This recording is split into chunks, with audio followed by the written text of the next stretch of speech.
ऐसे ही जो परम तत्व को जानने वाला है वो कहता है संसार पूजा हो गया, जीने की कला तो भाई। ओम नमो भगवते वासुदेवाय। ओम नमो भगवते वासुदेवाय। ओम नमो भगवते वासुदेवाय।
देखो राम की चर्चा करते हैं कि जितने भी सृष्टि के जीव हैं, राम उन सबका अपना है।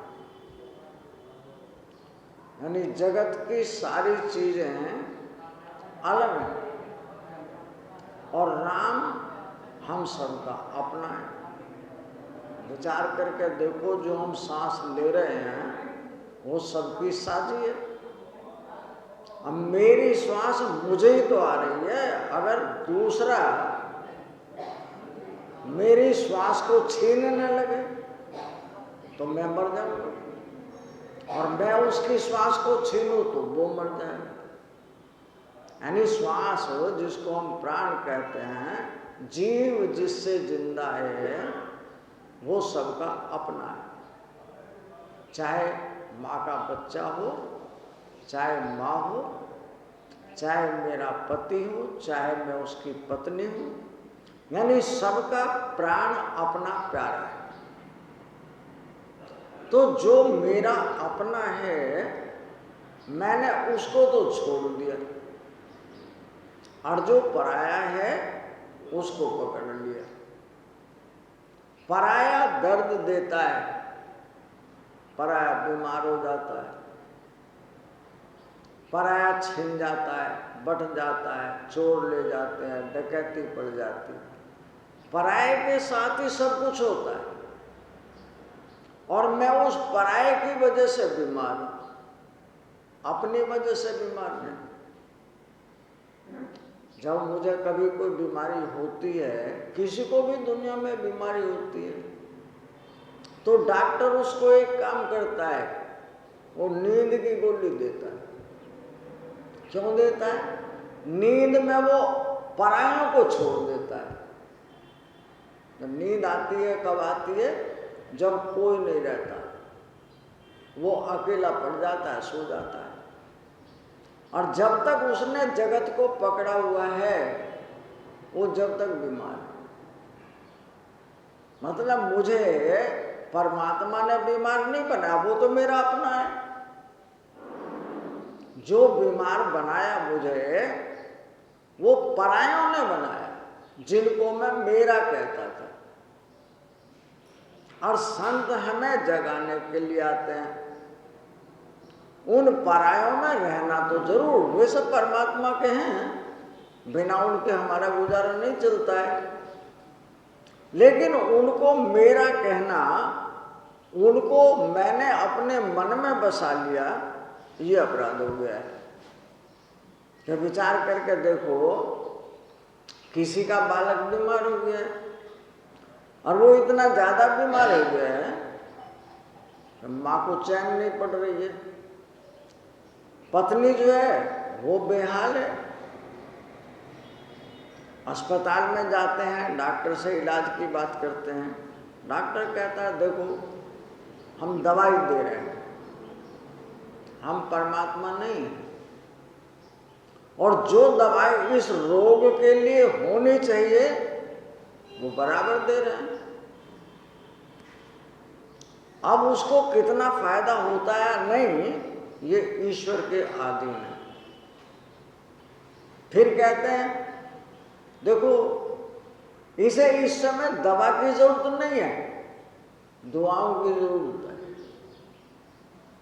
डॉक्टर से कहते हैं क्या डॉक्टर कहीं दुआएं भी काम करती हैं? कि दवा काम नहीं करती, जहां पर वहां दुआएं काम करती हैं, वहां आशीर्वाद काम करता है। जहां सब सहारे छूट जाते हैं, वहां कोई भी आदमी कहता है प्रभु इसका कुछ लिया दिया हो तो इसको दे दो, इसे वापस लौटा दो। तो परमात्मा की उस पर तब कृपा दृष्टि होती है जब सारे सहारे छोड़कर वो परमात्मा के शरणागत हो जाता है। वो कहता है प्रभु अब कोई इलाज नहीं है, तुम ही इलाज हो। जब उस परमात्मा के शरणागत होता है, परमात्मा बहुत दयालु है। कितने अपराध करे हों, कितना अच्छा बुरा कर्म करे हों, पर जब मैं उसे प्रेम से पुकारता हूं तो मेरी बात स्वीकार कर लेता है। इसलिए माँ हो, बहन हो, पत्नी हो, बेटा हो, जो भी जिस उद्देश्य से उस परमात्मा को पुकारते हैं वो परमात्मा सुनता है। लेकिन हमने अपने आप में जो गलती की हुई है, हम उसे सुधारना नहीं चाहते हैं। ये विचार करने की बात है कि अटैक किसी को नहीं पड़ता। जब किसी का कोई बहुत प्यारा चिंता है या जिससे वो पूरा विश्वास करता है ये तो मेरा ही है, वो उसके सामने नंगा नाच करे, शराब पी कर आकर नौटंकी करे या अभद्र शब्दों से सामने पेश होकर आए, तो जिसको मैं मेरा कहता था उसकी वजह से उसने मुझे इतना दर्द दिया कि या तो अधरंग मार जाता है, यानी दिमाग की नस बैठ गई, आधा शरीर मर गया, ब्रेन हेमरेज हो जाता है, नस दिमाग की फंस गई, फट गई, मर जाएगा, अटैक पड़ जाता है। और नहीं तो उसे डिप्रेशन की बीमारी, वीपी की बीमारी तो बढ़ ही जाती है। ये तो साधारण सी बात है। तो बीमारी कहाँ से आई? परायों में से आई, मेरे नहीं हो, परमात्मा में। मैंने उस परायों को मेरा माना था, तो मुझे दर्द मिल रहा है। यानी मैं बीमार नहीं हूं। परमात्मा कहता है मैंने तुम्हें सबको स्वस्थ बनाया, तुमने मुझे छोड़ दिया और तुमने मेरी माया को पकड़ लिया। जो मेरी माया है वो बड़ी दारुण दुखदाई है। जिस पत्नी पर मैं भरोसा करता हूं, मैं अपना सब कुछ उस पर, पत्नी पर न्यौछावर करे हुए हूं, वो कल को पत्नी कह देती है मैं तुम्हें जानती नहीं।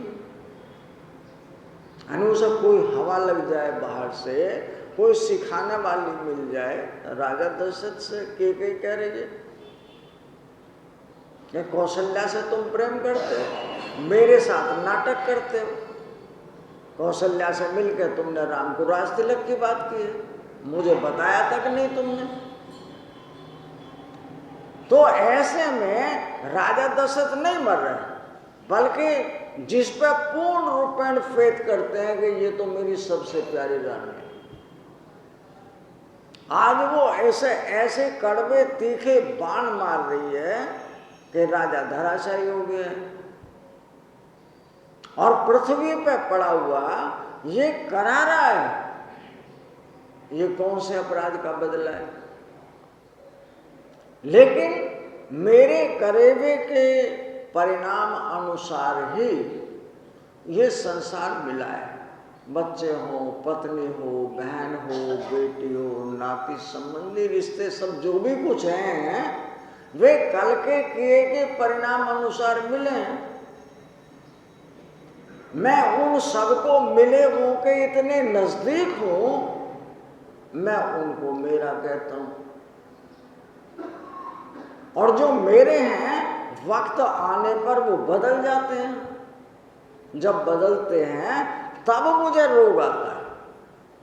यानी मैं बीमार नहीं हूं। परमात्मा कहता है तुम अपने शरीर में बिल्कुल स्वस्थ हो। शरीर को मेरा कहते हो तो शरीर बीमार होता है। शरीर पर है। आंखों को मेरी कहते हो, हाथों को मेरा कहते हो, कानों को मेरा कहते हो। तो जहां तक मेरा होता है वो पराया है। मैं अलग हूं, मेरा अलग है। मुझे मेरे ने बीमार किया है तो मैं को मेरे से अलग करना सीख जाओ, बीमारियां खत्म हो जाएंगी। कोई भी रोग जगत में नहीं है। जगत में रोग किसको होता है? मेरे को होता है, मेरे के कारण होता है। अगर मैं किसी को मेरा ना कहूं तो मेरा बीपी क्यों बढ़ेगा? ये बता भाई, ये विचार करने की बात है। जिस बेटे को मैं मेरा कहता हूं, सब प्रकार से मैंने कहा भाई घर बार सब तुम्हारा, मेरा तो है नहीं। बूढ़ा हो गया हूं, आदमी तो कल तुम इसके मालिक बन जाओगे। लेकिन बालक कुसंग में जाकर किसी शराबी की दुकान पर बैठ गया और पुलिस वाला उसको पकड़ के ले जाए, 4 डंडे भी मारे, थाने में बंद कर ले उसको।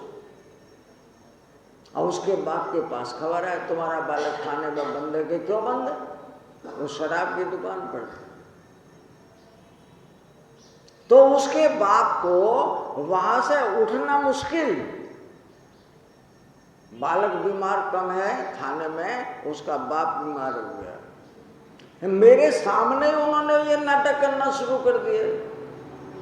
बाद में क्या करेंगे क्या नहीं करेंगे, कैसे इस माया नगरी को भोगेंगे मुझे नहीं पता, पर उन्होंने मेरे सामने मुझे दर्द देना शुरू कर दिया है। काश मैं उनको ये कहता अपने आप पहले 10 दिन मजदूरी करो सड़क पर जाकर। मजदूरी का मतलब होता है किसी के साथ जाकर 100, 200, 500 रुपए कमा कर लाओ। जो शरीर से श्रम करके पैसा लाओगे तो तुम्हें उस पैसे को खर्च करने का तरीका है। और जो दूसरे की कमी कमाई दौलत तुम्हें मिल जाए उसको तुम पानी की तरह से बहाओगे। उसकी कीमत नहीं समझोगे तो वो कल को तुम्हें दर्द देगी।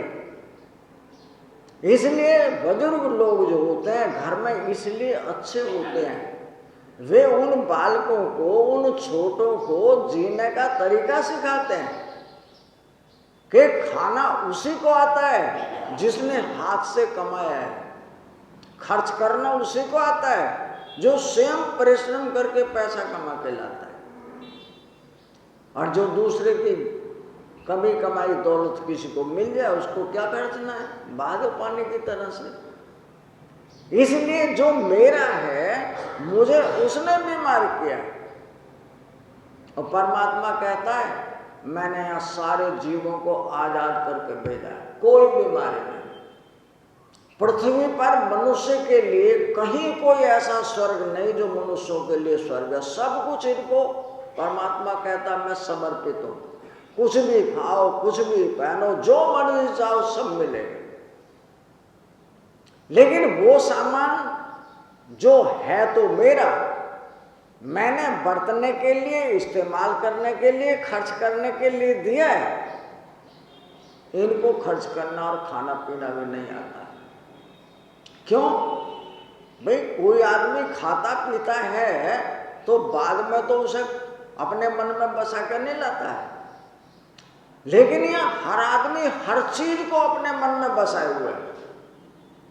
बीड़ी पीने वाला जेब में रखने के लिए, कल पी लेता था तो कोई नहीं, अब उसने हर टाइम जेब में रखना है। तंबाकू की बोरी जेब में रखता है, जब मर्जी होती जेब फाड़ लेता है। और नहीं है तो कोई सामान ऐसा है कि कहीं जरूरत पड़ने लगे तो उसके लिए, मतलब जितने विषय हैं जो मेरे इंद्रियों के भोग हैं, मैं उनका गुलाम हो गया, उनके बिना रह नहीं सकता, मैं इसलिए बीमार हो गया हूं।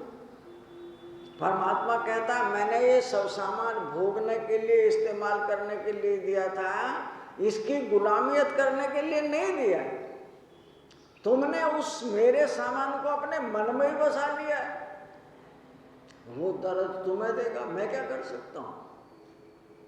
लेकिन उनमें से कोई कोई आदमी ऐसा है जो उस सामान को बरतता भी है, सामान के साथ भी रहता है, लेकिन जब इस्तेमाल कर लेता है तो उससे पीठ फेर लेता है।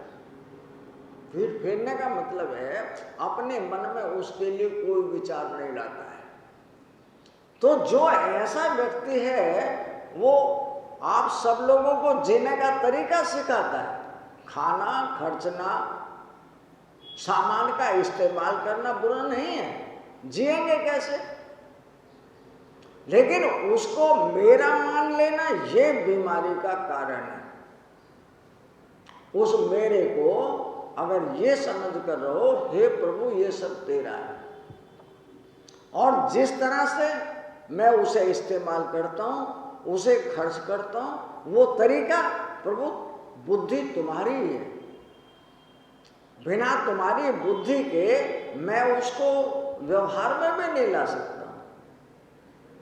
इसलिए अपने उस परमात्मा से हम सवेरे शाम दिन में जब भी हमें समय होता है उस परमात्मा को नहीं भूलते हैं जिसका ये बाजार है। अगर तुम परमात्मा को नहीं भूलोगे तो परमात्मा तुम्हें तुम्हारे साथ, तुम्हारे भीतर बैठा शुद्ध प्रेरणा देता है, यानी हमारी बुद्धि का संचालन करने वाला वो परमात्मा हमें सही मार्गदर्शन कराता है। ऐसे नहीं इधर से जाओ, ये गलत है, ऐसा नहीं। आज भी कहता है हम कोई भी काम गलत करते हैं तो मेरा परमात्मा मेरे भीतर कहता है ये लोग क्या कहेंगे, कोई देख लेगा, तुम्हारे किए हुए से पर्दा उठेगा, समाज क्या कहेगा, मत करो इसे। लेकिन अपने आप ही विचार बनाता है ये सारी दुनिया ऐसा ही कर रही है, तो सारी दुनिया रो रही है। मेरे भीतर वाला कहता है भाई सारी दुनिया अगर गलत कर रही है तो सब रो रहे हैं, अगर तुम भी रोना चाहते तो करो। तो हमें पता है कि सबसे पहले हम कहते हो ऊपर वाला देख रहा है। भाई ऊपर वाला तो बाद में देख रहा है, पहले तो करने वाला देख रहा है। पहले मैं ही देख रहा हूं उसको, मैं गलत कर रहा हूं। तो फिर भी वो गलत करता है। जो गलत करता है किस में करता है? मेरों में, मेरों के लिए। और जब मेरे रुष्ट होते हैं तो दर्द कौन देता है? मेरे देते हैं। परमात्मा को ना कभी दर्द था, ना है, ना होगा। दर्द मेरों से मिला है, मेरों ने दिया है, मेरों को मैंने पकड़ा हुआ है। इसलिए मेरा परमात्मा कहता है तू दुख में, बीमारी में, चिंता में, कलेश में, दरिद्रता में जब मुझे याद करता है मुझे अच्छा लगता है। लेकिन जब तेरा रोग निमट जाता है तो फिर मुझे भूल जाता है। ये तेरे दर्द का कारण है। तो दर्द जब मिटता है या कोई संत उस परमात्मा को अपने को नहीं भूलता है तो परमात्मा उसके ऊपर कैसे मेहरबान होते हैं, कहाँ हो जाते हैं, इसका तुम्हें नहीं मालूम, उन संतों को मालूम है जो अपने हर कदम पर उस परमात्मा की कृपा का एहसास करते हैं। उनका जो कदम पड़ता है उस पर वो उस परमात्मा का दर्शन करते हैं। सहज किनारा मिल जाएगा, परम सहारा मिल जाएगा। सहज किनारा मिल जाएगा, परम सहारा मिल जाएगा। डोरी सौंप के तो देख एक बार, उदासी मन काहे को करे। डोरी सौंप के तो देख एक बार, उदासी मन काहे को करे। तेरा राम जी करेंगे बेड़ा पार, उदासी मन काहे को करे। यानी जो मैं कदम रखता हूं, हे प्रभु मैंने नहीं रखा, तुम्हारा आदेश हुआ, ये बुद्धि तुम्हारी है, तुमने आदेश दिया मैं रख रहा हूं। और जो रखा है इसका परिणाम अच्छा हो या बुरा वो भी आप जानते हैं। तो किसको सहज किनारा मिल जाएगा? जो अपने हर कदम को, हर श्वास को, हर कार्य को परमात्मा को समर्पित कर देता है। उस व्यक्ति के लिए इस संसार में जीना और उस परम तत्व को जानना बिल्कुल भी मुश्किल नहीं। मुश्किल कब होता है? जब मैं संसार की व्याधियों से जुड़ा हूं, यानी संसार की व्याधियों को मैंने पकड़ा हुआ, व्याधियों ने मुझे नहीं पकड़ा, मेरों ने मुझे नहीं पकड़ा, मैंने ही मेरों को पकड़ा हुआ है। और क्यों पकड़ा हुआ है?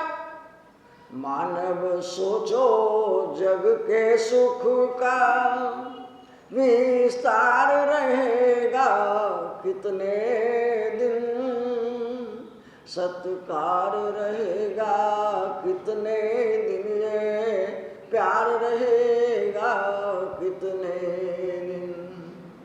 मानव सोचो जग के सुख का विस्तार रहेगा कितने दिन, सत्कार रहेगा कितने दिन, ये प्यार रहेगा कितने दिन। जब तक तुम दूसरों की जरूरतों को पूरा करने लायक हो, लोग तुम्हारे पैर छुएंगे, तुम्हारी मिन्नत करेंगे, तुम्हारी सेवा करेंगे, तुम्हारी जरूरत समझेंगे। और तुम उनकी जरूरतों को पूरा करने लायक नहीं हो, तुम्हारी किसी को जरूरत नहीं। खूब अच्छी तरह विचार करके देख लें। अगर कोई आदमी चाहे कितना ही भी कीमती हो, तो मैं घटना बतला रहा हूं कि एक आदमी अपने घर में इतना अच्छा कारोबार करता था कि कोई भी आता तो नौकरी पे लगा देता, कोई उसके पास जाता अस्पताल में पैसे भी नहीं मांगता, भर्ती करा देता। और कोई भी उसके पास रिश्ते नाते संबंधी ऐसे लोगों के पास जो सेवक लोग होते हैं, बहुत भीड़ होती है। लेकिन ये वक्त की बात है, एक बार उसका पेट बिगड़ गया। पेट बिगड़ने पे वो डॉक्टर के पास पहुंच गया।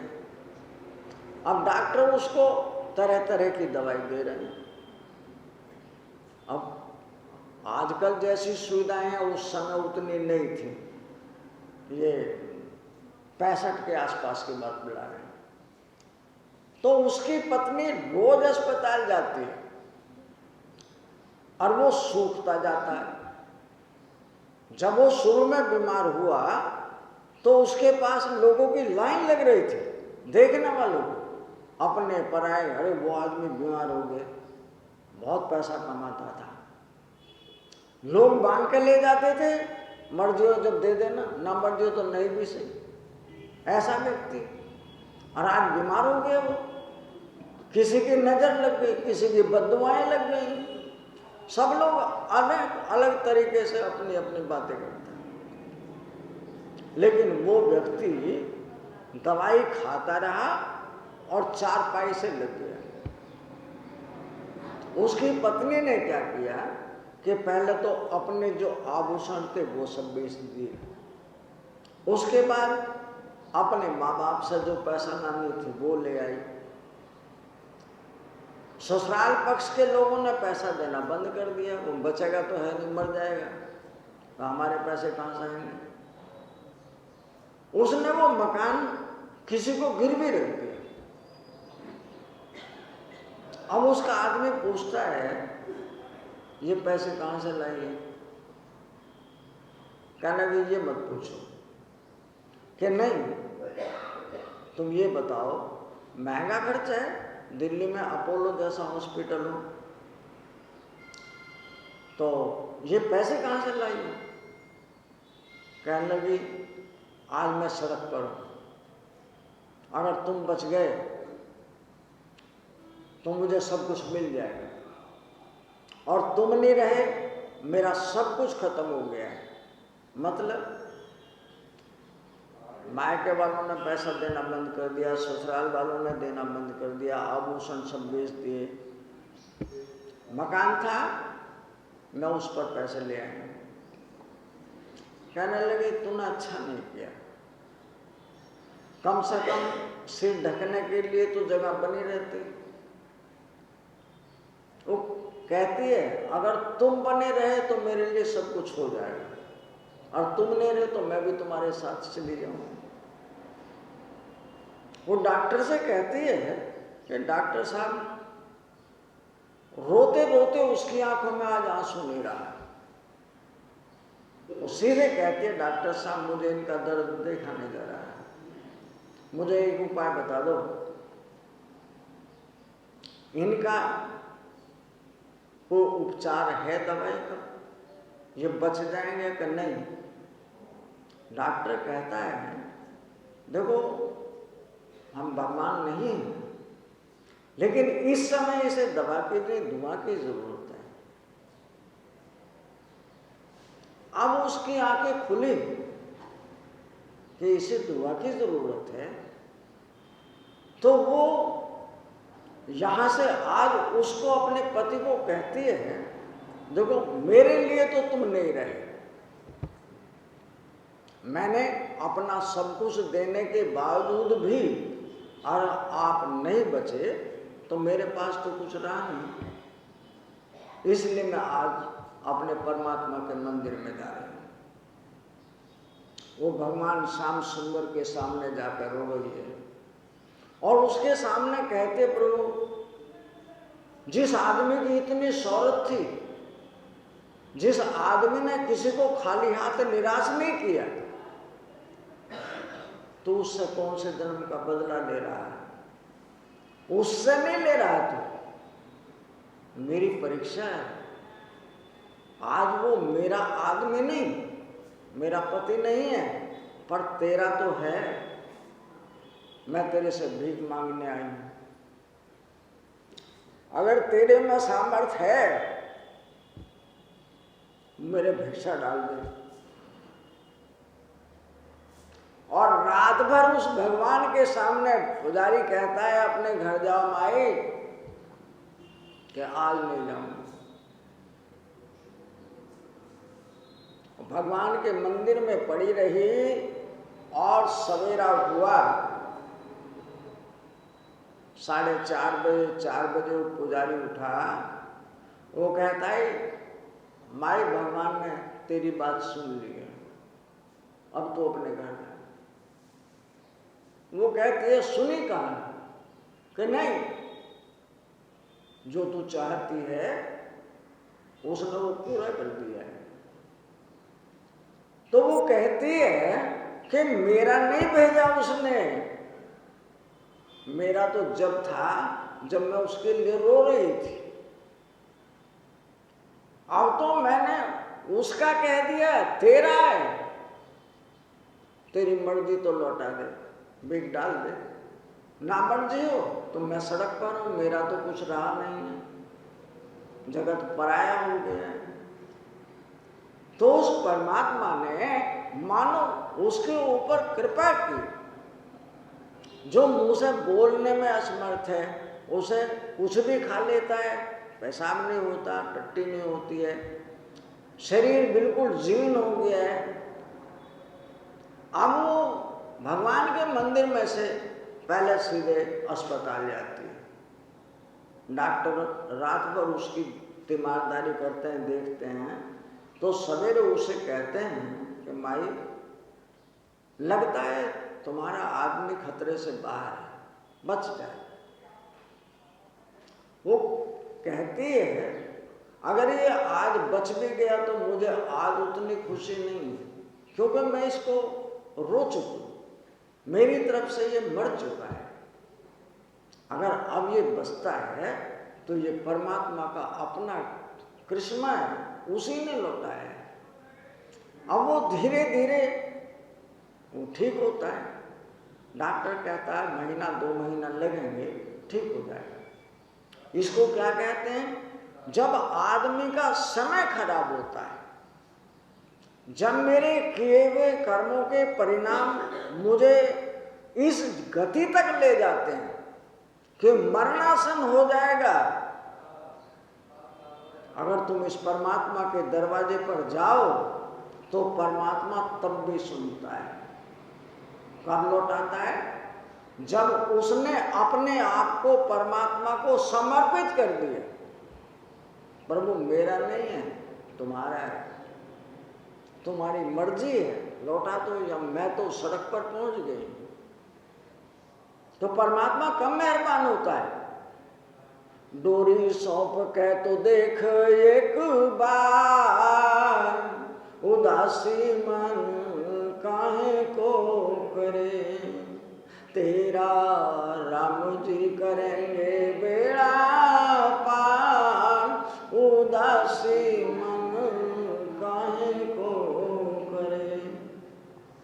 हमें अपनों पर विश्वास है, रिश्ते नाते संबंधियों पर विश्वास है, लेकिन मुझे अपने परमात्मा पर विश्वास नहीं। आज उसके रिश्ते नाते वाले जिसको कह रहे थे उनका घर पे गया, मर जाएगा, और इतना कर्जा छोड़ गया, कहां से चुकाएगी? लेकिन जब उसको ठीक से सांस आने लगी तब सब फिर उसके पास आने जाने शुरू हो गए। क्यों शुरू हो गए? वो लोगों की जरूरतों को पूरा करने वाला। मानव सोचो जग के सुख का विस्तार रहेगा कितने दिन, सत्कार रहेगा कितने दिन, है प्यार रहेगा कितने दिन। वो संत हमें आगाह करते हैं, जगाते हैं। कि संसार का सुख ये कितने दिन है, जब तक तुम दूसरों की जरूरतों को पूरा करने लायक हो, इस शरीर के माध्यम से अनेकों प्रकार की सेवाएं करने लायक हो, तब तक तुम्हारी जरूरत है। लेकिन मेरे परमात्मा को हमेशा जरूरत है। मैं अपने परमात्मा को ही भूल गया। तो जैसे जैसे वो ठीक होता है, अब उसकी पत्नी कहती है मुझे मेरा सब कुछ लौट जाएगा, जो खोया है सब कुछ लौट जाएगा। क्यों? मैंने अब अपने लिए नहीं, उस परमात्मा को सौंप दिया, डोरी सौंप दी। प्रभु अच्छा करो या बुरा वो सब तुम। यानी पहले वो किसी मंदिर को नहीं जाती थी, पैसा सब कुछ था, 24 घंटे पैसे में पागल, अपनों के लिए, दूसरों के लिए, तीसरों के लिए लाइन लगती थी उसके पास। लेकिन उसको भी सीख मिल गई है कि परमात्मा की शक्ति बड़ी विचित्र है। हम अपने लिए नहीं जी रहे हैं, जगत के लिए जी रहे हैं, लेकिन परमात्मा को भूल गए। मानो हम जी रहे हैं, हम नहीं, परमात्मा जी रहा है।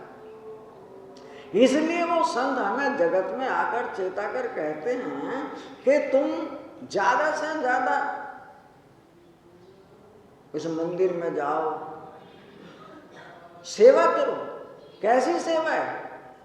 तुम जिसे ढूंढने में बनी बाबुरी, वो तुम्ही में रमा है तुम्हारा पिया। तुम जिसे ढूंढने में बनी बाबुरी, वो तुम्ही में रमा है तुम्हारा पिया। एक तुम में नहीं विश्व में व्याप्त है, अब न उनके लिए तुम जलाओ दिया। एक तुम में नहीं विश्व में व्याप्त है, अब न उनके लिए तुम जलाओ दिया। प्राण उपकार में तुम अगर दो गवा, तो समझ लो बड़ा दान तुमने दिया। प्राण उपकार में तुम अगर दो गवा, तो समझ लो बड़ा दान तुमने दिया। मैं ना मेरा रहे जिस घड़ी विश्व में, मैं ना मेरा रहे जिस घड़ी विश्व में, उस घड़ी तुम समझ लो मिलेंगे पिया। तुम जलाती रहो जिंदगी भर दिया। यानी संत हमें जगाने के लिए आते हैं कि जिसको हम बाहर ढूंढ रहे हैं वो तुम्हारे अंदर ही है, तुम में नहीं। वो सारा जगत परमात्मा है।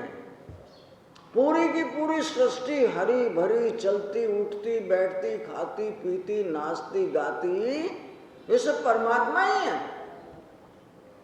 लेकिन मुझे वो परमात्मा नहीं दिखता, इसलिए मैं किसी को भूखा मार दूं, किसी को ईंट मार दूं, किसी को गोली मार दूं, किसी को लूट कर ले आऊं, किसी को ठगी कर ले आऊं। यानी परमात्मा से झूठ बोल रहे हैं, परमात्मा से बेईमानी कर रहे हैं, उसे ठगी कर रहे हैं। क्या मनोवृत्ति है इस मनुष्य की? संत कहता है जो तुम दूसरों को दे रहे हो कल लोगे, ये तुम्हारी मजबूरी है।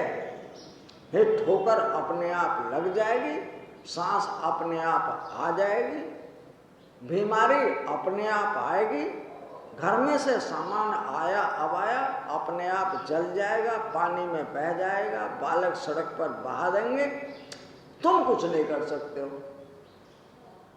इसलिए यहां पर सब कुछ कल के किए के परिणाम अनुसार हो रहा है। आज भी तुम कुछ नहीं कर सकते। जो यहां पर आए हो तो उस परमात्मा की कृपा दृष्टि से कल के किए का परिणाम है ये जो आप सुन रहे हो। और सुने हुए के अनुसार मुझे जानना चाहिए कि जैसे श्वास मैं लेता हूं, कुत्ता, बिल्ली, सांप, हाथी, घोड़ा, जितने पक्षी सब वैसे ही ले रहे हैं। जैसे मैं अपने शरीर में हूं, ओढ़नी सबकी अलग अलग है, कपड़े सबके आकार अलग अलग हैं, हूं सब में मैं दिखाई नहीं देता हूं। तो क्या मैं दूसरों को दर्द देने के लिए हुआ हूं? मेरा धर्म है कि अगर मैं दूसरों की सेवा नहीं कर सकता तो मैं दूसरों से सेवा लेने का अधिकारी नहीं, और लूंगा तो देनी पड़ेगी। ये विचार करना है। तो हमारे संत जगाते हैं कि जो उस परम तत्व को उसके करीब बैठता है, सवेरे शाम उसको अपनी शक्ल दिखाता है और परमात्मा के लिए जितना भी बन पाए सेवा करता है, तो परमात्मा कहते हैं तेरा किया हुआ निरर्थक नहीं गया है। जैसा तूने मुझे दिया है ना वैसा लौटाऊंगा, मैं ब्याज समेत लौटाऊंगा। तो जो लोग इस परमात्मा के करीब रहते हैं वे शारीरिक और मानसिक बीमारियों से बच जाते हैं। बीमारी शरीर को नहीं है बल्कि दिमाग को बीमारियां हैं। यानी मेरे मन और बुद्धि बीमार हैं। किसी आदमी की दाढ़ में दर्द हो जाता है, कहता है बहुत बुरा दर्द हो गया है। ये कितना दर्द है ये पूछो नहीं, बर्दाश्त से बाहर है। मैं ठीक है, अभी हम टीवी खोल देते हैं। टीवी खोला, मनपसंद प्रोग्राम था, वो मन दाढ़ को छोड़कर टीवी में पहुंच गए। हम कहने लगे अभी डॉक्टर के चलते हैं, अब दर्द कैसा है? अब तो दर्द में कुछ रिलीफ है। क्यों? कि उस दर्द ने दाढ़ छोड़ दी। मेरे मन और बुद्धि ने शरीर को छोड़ करके वो टीवी में पहुंच गया। तो दर्द दाढ़ को होता तो बराबर बना रहता। मेरे मन और बुद्धि को ही दर्द है। मुझे मन और बुद्धि साधने नहीं आते हैं, और मन और बुद्धि साधने आ जाए तो दर्द मेरों में से आया था, मैंने मेरों को परे हटा दिया, दर्द खत्म हो गया। यानी शरीर में हमारे कहीं भी दर्द होता है। महात्माओं को बीमारी क्यों नहीं? जो महात्मा है वास्तव में वो बीमार नहीं होते। क्यों? वो प्राण को खींच के अपने परमात्मा के पास एक जगह हो जाते हैं। हम मच्छर काटता रहे पैर में, हमारा पैर कई बार होता है बांटा हो जाता है। जब बांटा हो गया तो वो पैर उठ नहीं सकता है। तो हमने क्या, तो बांटा होता रहे, हम अपने मन को वहां से उठा कर दूसरी जगह ले जाते, पैर ठीक हो जाता। तो क्यों? रोग मन और बुद्धि को है। शरीर को अगर रोग हो तो मुर्दे को भी रोग होना चाहिए, मुर्दे पर शरीर पूरा है। लेकिन उसके अंदर से वो परमात्मा जो है अपने मन और बुद्धि के अपने सारे साजो सामान को लेकर चला गया, इसलिए उसकी बीमारी खत्म हो गई। तो संत हमें जगाकर कहता है कि जो व्यक्ति अपने आप को साध लेता है, साधना संयम है, ये खाने से, नहाने से, चलने से, सारे जो भी दुनियादारी का कारोबार है सब करते रहो, लेकिन परमात्मा को नहीं भूलो, वो तुम्हारा अपना है। जगत पराया है, जगत तो छूटेगा, परमात्मा तो मैं ही हूं। मैं कहाँ चला जाऊंगा छोड़कर? शरीर छूट गया फिर कपड़े लेने पड़ेंगे। लेकिन जिसने पहले ही एक बार इन कपड़ों को रहते रहते छोड़ दिया उसे मृत्यु नहीं आती, उसको जन्म में नहीं होने का है। उसे बीमारी, चिंता, कलेश, गरीबी कहाँ से आएंगे उसके पास में, जब उसका अपना कुछ रहे ही नहीं। और फिर उसे ये पता भी चल गया कि जो कुछ हुआ था वो परमात्मा में ही हुआ था। वो छिन गया, वो लुट गया, आग लग गई, बाढ़ आ गई, बारिश हो गई, ओले पड़ गए, बीमार, सब कुछ जो कुछ हुआ वो कल के किए हुए परिणामानुसार हो रहा, और उसमें मैं कोई परिवर्तन नहीं कर सकता हूं। परमात्मा की मर्जी, वो परिवर्तन हो ना हो हम कुछ नहीं कर सकते उसमें। एक व्यक्ति था, वो परमात्मा का सवेरे शाम आराधना कर रहे हैं, उसने भी और लोगों के साथ अपनी प्लानिंग बनाई, ऋषिकेश से बद्रीनाथ जाना है। उसमें अब तो गाड़ी थोड़ी बड़ी हो गई है, पहले छोटी गाड़ियां थी, 16 सवारी आती थी उसमें। बद्रीनाथ जा रहे थे, जून का महीना था, तो गाड़ी करीब 50 किलोमीटर ऋषिकेश से ऊपर चढ़ गई। उसमें परिवार के लोग भी थे, बच्चों वाले भी।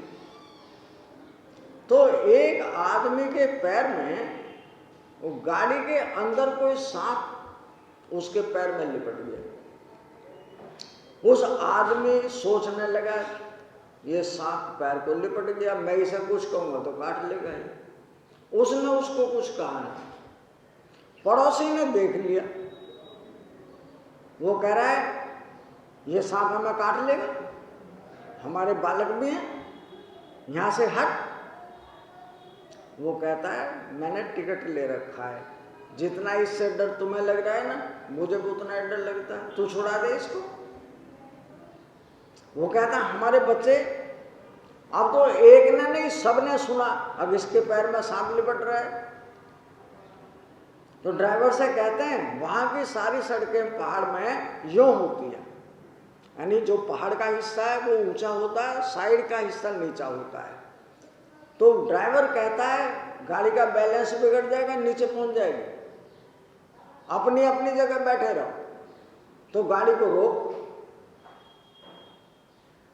गाड़ी रोक दी। उसको कहा कि तुम नीचे उतर जाओ, ये सांप तुम्हारे पैर पे से उतर जाएगा, हम गाड़ी को वहां खड़ी कर रहे हैं, थोड़े से फासले से तुम आ जाना। वो गाड़ी से नीचे भी उतार दिया। एक 10 मिनट तक वो गाड़ी खड़ी रही, सवारियों ने हल्ला मचाना शुरू कर दिया, अगर इसका सांप ना उतरे 2 घंटे तो हम यहीं खड़े रहेंगे। गाड़ी को चला दी। फिर वहां पर गाड़ियों के चलाने के लिए एक स्थान बने हुए हैं कि जो पीछे वाली गाड़ी है वो इस जगह पर रुकेगी और उधर से आने वाली है वो क्रॉस जब ही करेगी जब उधर से गाड़ी आ जाएगी, अन्यथा रास्ते में गाड़ी को बचने के लिए रास्ते नहीं है पहाड़ में। तो ड्राइवर को भी पता है कि वहां पर दूसरी गाड़ी आ जाएगी। उधर सवारियों ने हल्ला किया, वो सांप उतर कर गया नहीं। जब गाड़ी चली उसने देखा, अब गाड़ी चली गई, वो सांप उतर कर पैर में से झाड़ी में चला गया। अब सांप तो चला गया, वो व्यक्ति उन सबको गालियां दे रहा है, कम बकल मुझे यहाँ ऐसी जगह पर छोड़ कर गए हैं, यहाँ सवारी मिलेगी कहीं, ना तो मैं ऋषिकेश का छोड़ा ना बद्रीनाथ का, बताओ मैं कहाँ जाऊंगा। तो वो उनको कोसते हुए ऊपर की तरफ चढ़ रहा था। 1 किलोमीटर में हाफ जाते हैं पहाड़ की चढ़ाई में, कि 1-1.5 किलोमीटर चला होगा। तो क्या देखा उसने कि एक गाड़ी वो खाई में गिर गई, और बहुत गहरी खाई में गिर गई, सब बिखर गई सारी गाड़ी। 1-2 आदमी, 4 आदमी जंगल में चरवाहे होते हैं, जानवरों को चराने वाले, वो देख रहे थे ये गाड़ी इतने नीचे खाई में गिर गई। वो कहने लगा भाई क्या देख रहे हो कि अभी गाड़ी नीचे से आई थी, हो गई। अब उसके देखने पर वो कहने लगा इसमें तो मैं ही था, ये वही गाड़ी है। तो भगवान को ये अब धन्यवाद देता, प्रभु तेरी लीला का कोई पता नहीं, तू सांप बन के मुझे ही बचाने आया था। क्या उस सारी गाड़ी में मुर्दे ही बैठे थे, वो ड्राइवर भी मुर्दा ही था जो गाड़ी चला रहा था, इन सबको जहन्नुम ले गया। तो वो उस परमात्मा को धन्यवाद देता है और उन लोगों से कहता है कि भैया इस गाड़ी में मैं भी था। पुलिस के आदमी आते हैं, उन लोगों को उसने बताया कि इस गाड़ी में इतने पुरुष, इतने बच्चे, इतनी महिलाएं थी, मैं भी इसी गाड़ी में था। वो भोला भंडारी आ गया, गले में से सांप निकाल के मेरे पैर में लिपटा दिया उसने। मेरी जान तो बचा गया वो, और इन सबको ले गया। तो न्यूज अखबार में दी थी, हम उस समय ऋषिकेश में थे, तो हमने इसको पढ़ा। मैं देखो, बचाने वाला कितने तौर तरीके से किसको बचाता है। जिसका जीवन होता है उसको मार नहीं सकता है। बस में कहीं सांप चढ़ सकता है? कहां से आ सकता है? और जिसकी जिंदगी होती है उसको बचाने के लिए वो क्या कुछ करता है, ये हम नहीं जान सकते। हमारे भीतर में बैठा हुआ परमात्मा कि इसकी जिंदगी इतनी है, ये मर जाएगा इन सबके साथ, उस एक को बचा लिया, बाकी सब चले गए। तो हम उस परमात्मा को जो हर घड़ी हमें देखता है, हम उसे नहीं देखते हैं। वो हमारे हर कर्म में जो भी हम कार्य करते हैं हमें चेताता है, ये तुम गलत कर रहे हो। लेकिन हम जानते हुए भी गलत का ही साथ देते हैं, सही काम नहीं करते हैं। अब परमात्मा हमें कहता है तुम जिसके लिए गरम ये सारा गलत काम कर रहे हो, तुम्हारा कोई साथी नहीं। क्यों? हम जो भी करते हैं मेरों के लिए करते हैं, और जो मेरे हैं वे मुझे बीमार करते हैं, वे ही तो दर्द देते हैं, वो चिंता, वही कलेश देते हैं। और परमात्मा कहता है अपने लिए करना कुछ, जगत के लिए करते करते बूढ़े हो गए, ये सारी सांस मैंने दूसरों को दे दी, सारा जीवन चला गया, अपने लिए क्या किया? जो साजो सामान यहां का है यही रह जाएगा, और जो तू अपने आप में अकेला है, जो परम तत्व इस शरीर में रहता है, इस शरीर को खाली करके चला जाएगा। शरीर तेरा है नहीं, मिला हुआ है, तो कण को तुम मूड मार कर रोएगा। उससे बचने का कुछ तो उपाय कर। मोह के कारण, मेरों के कारण अच्छे और बुरे कर्म का भेद ही भूल गया। उन मोह के कारण मेरों के लिए सारी दुनिया की व्याधियों को तो अपने घर में ले आया, और उनसे बचने का उपाय तेरे पास नहीं। लेकिन तुम मेरे पास तक चलकर आए हो, मैं उन व्याधियों की दवाई जानता हूं, और तुम्हें परमात्मा ने यहां भेज दिया। तो परमात्मा कहता है कि मैं तुम्हें सीख दे रहा हूं कि तुम्हारा अपना इस जगत में कोई भी नहीं है, कुछ भी नहीं है। हर जीव का केवल परमात्मा तुम्हारे अंदर श्वास लेता है, ताप बना रहता है, जल नाड़ियां चलती रहती हैं, पृथ्वी का पिंड इसी तरह से उठता बैठता चलता फिरता रहता है। परमात्मा इसमें व्यापक है, लेकिन हमें इनमें से कुछ भी दिखाई नहीं देता। हमें सिर्फ सामने का जो बाजार दिखता है उसके कारण ठगे हुए हैं, उसके कारण सारी दुनिया के दर्दों को दे रहे हैं या दर्दों को ले रहे हैं। तो परमात्मा कहता है कि अगर मुझे याद रखोगे तो जगत तुम्हारा है, मुझे भूल जाओगे तो जगत तुम्हें खा जाएगा।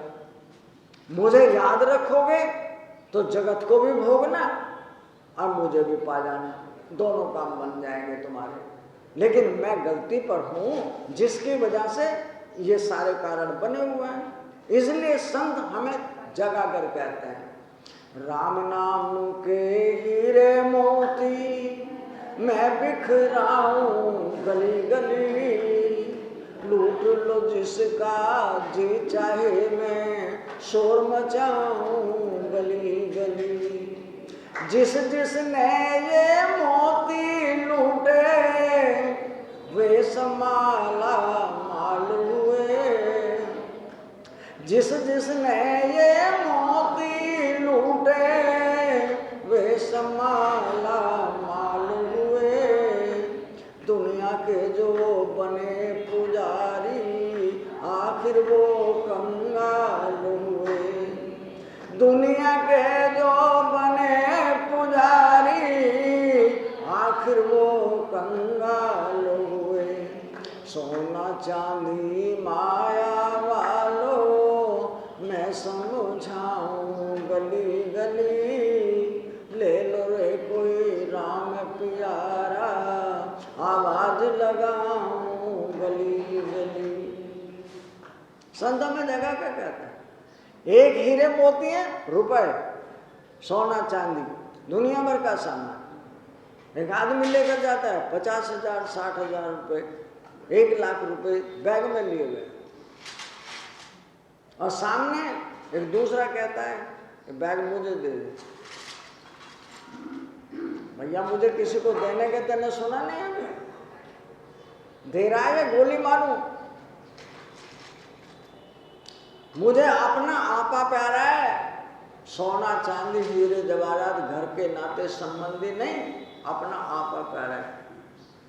वो कहता है इस गोली को परे को रख, ये बैग ले जा। ये मेरा भी नहीं हुआ, तेरा भी नहीं होने का है। यानी सोने चांदी कैसे हैं? ना मेरा हुआ ना तेरा होगा। और जो राम नाम के हीरे मोती कैसे? वो मेरे पर्सनल है। जो यहाँ के जुड़े हुए हैं वे छीन सकते हैं, बट सकते हैं, लूट सकते हैं, सब कुछ होगा उनके साथ। और जो मेरे अपने पर्सनल हैं उनसे वो राजा बनता है। राजा का मतलब है ना उनच को चोर चुरावे, ना कोई ठगी करे, ना कोई लूट कर ले जाए। मेरे हैं तो मेरे पास ही रहेंगे। तो जिसने वो मोती लूटे, राम नाम हो, हरि को समर्पण करना हो, अपने स्वयं को जानना हो, उसको कहते हैं महाराज। यहाँ के लोगों को कहते हैं राजा। राजा का मतलब है उसकी कामनाएं सारे जीवन मांगते मांगते खत्म नहीं होने की हैं। महाराज का मतलब है कामनाओं से रहित हो जाना। ये तेरा सामान तुझे सौंप दिया, ये पड़ा सब सामान। इसलिए माला माल कौन हुआ? जिसकी कामनाएं खत्म हो गई। कब हुई खत्म? जब उसने राम को अपना बना लिया। इसलिए वो संत जगा कर कहता है जिसने ये मोती लूटे वे सब माला माल हुए, दुनिया के जो बने पुजारी आखिर वो कंगाल हुए।